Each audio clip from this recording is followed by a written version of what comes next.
Je n'avais pas du tout envie de réagir. Ce dimanche 3 octobre, un peu plus d'une heure après la mort de Bernard Tapie, son fils Laure a décidé de prendre la parole.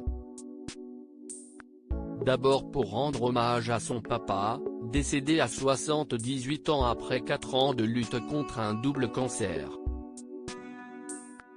Ensuite, pour régler ses comptes. Joint par Sonia Mabrouk, durant les matinales d'Europe 1 et de CNU, le fils de l'homme d'affaires a poussé un violent coup de gueule. S'il a expliqué qu'il ne voulait pas s'exprimer au départ, il a finalement accepté. Je n'avais pas du tout envie de réagir, mais si est plus fort que moi quand j'entends dire des bêtises, a commencé le fils de Bernard Tapie avant de s'en prendre aux journalistes. Pendant 28 ans, les médias, vous avez dit des bêtises les unes après les autres. On a tout essayé pour les faire rectifier. Ça a mis beaucoup de temps pour les faire rectifier.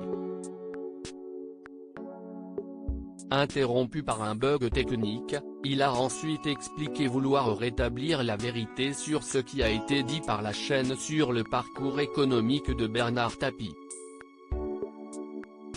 J'aimerais bien que vous essayiez de dire moins de bêtises maintenant qu'il est mort, essayez de faire un peu de vérification, a continué Laurent Tapie.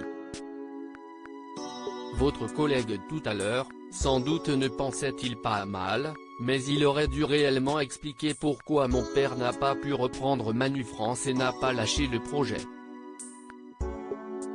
Malgré les dires, il avait proposé un plan.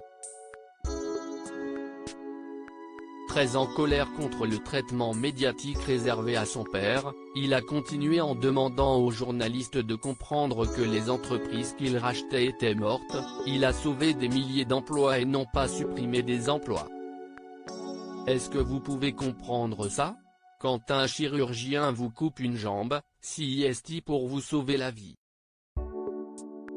Mort de Bernard Tapie, une pluie d'hommages. J'espère qu'enfin vous allez arrêter de débiter des conneries après 28 ans que vous le faites. Et commencez par vérifier les faits que vous donnez à l'antenne, ça vous changera, a conclu Laurent Tapie, après avoir remercié chaleureusement Pascal Praud, un membre de la famille.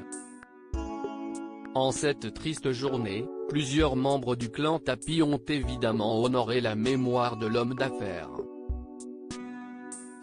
Au revoir mon phénix, a écrit Stéphane Tapie en légende d'une tendre photo en compagnie de son père. Au revoir Daddy. À jamais dans mon cœur, à jamais le meilleur, a quant à lui écrit Rodolphe, l'un de ses 9 petits-enfants.